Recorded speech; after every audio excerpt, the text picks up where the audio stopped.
Catherine Bernardo update. And during taping ng Someone Someday, masaya pa nga yung mga fans ni Catherine. Nakita siya dyan sa taping. At excited na yung mga fans ni Catherine.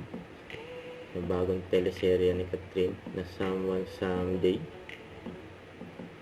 Papalabas yan sa Netflix at sa Free TV. Yan, abangan.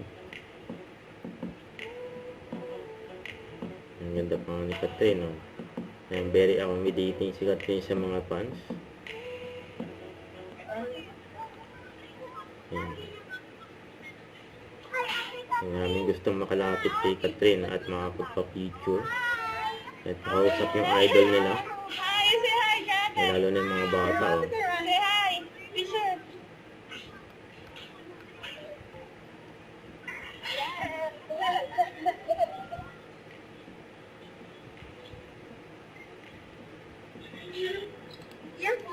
Hindi nakabait si Catherine sa mga fans, eh.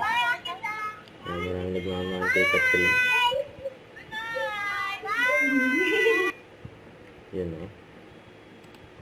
Don't forget to subscribe, click the notification bell for my update. This is Richard the Action Vlog. Stay tuned for more videos. See ya.